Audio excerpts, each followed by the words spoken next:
Cristiano Ronaldo যেখানেই পা রেখেছেন সাফল্য তার পেছনে ছুটেছে। পর্তুগিজ তারকার পায়ের জাদুতে মন্ত্রমুগ্ধ ফুটবল দুনিয়া। তাই তো মধ্যপ্রাচ্যের ফুটবল জাগরণের জন্য তাকে উড়িয়ে আনেন আল নাসর কর্তৃপক্ষ। হীরা চিনতে যে ভুল করেনি সৌদি ক্লাবটি, সেটা তো এরই মধ্যে দেখেছে পুরো দুনিয়া।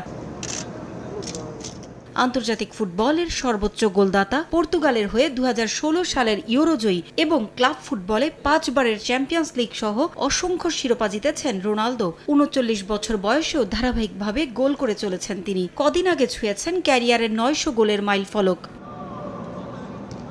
সৌদি ক্লাবটির হয়েও একই ছন্দে ছুটে চলেছেন 5 বারের বর্ষসেরা ফুটবলার। দলটির হয়ে এ পর্যন্ত গোল করেছেন 62টি, তবে শিরোপা খুব বেশি জিততে পারেননি। ম্যানচেস্টার ইউনাইটেড ছেড়ে 2022 সালের ডিসেম্বরে আল নাসরে যোগ দেওয়ার পর থেকে কেবল 2023-এর আরব ক্লাব চ্যাম্পিয়ন্স কাপের স্বাদ পেয়েছেন তিনি।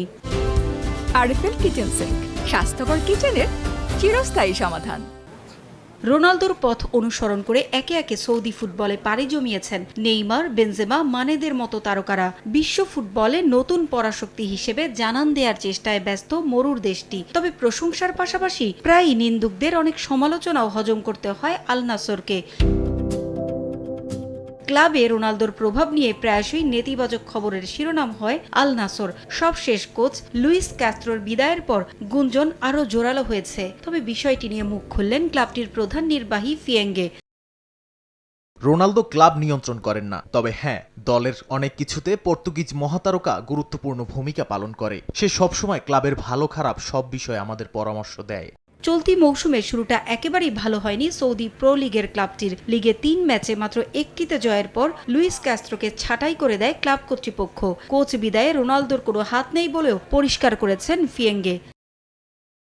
ক্রিস্টিয়ানো রোনালদো আমাদের অধিনায়ক এবং তিনি বিশ্বের সবচেয়ে শক্তিশালী খেলোয়াড়। কেবল কৌশলগতভাবেই নয়, বরং দলে আচরণের দিক থেকেও তিনি একজন বিজয়ী এবং কিভাবে জিততে হয় সেটা আমরা তার থেকে শিখতে চাই। তাকে নিয়ে অযথা সমালোচনা বন্ধ করার অনুরোধ করছি। ক্যাস্ত্রোর বিদায়ের পর নতুন কোচের নামও ঘোষণা করেছে আল নাসর। ইন্টার মিলান ও এসি মিলানের সাবেক কোচ ইতালিয়ান স্টেফানো পিউলিকে দায়িত্ব দিয়েছে সৌদি ক্লাবটি। তার হাত ধরেই লিগে আবারও শীর্ষে ফেরার লক্ষ্য আল নাসরের।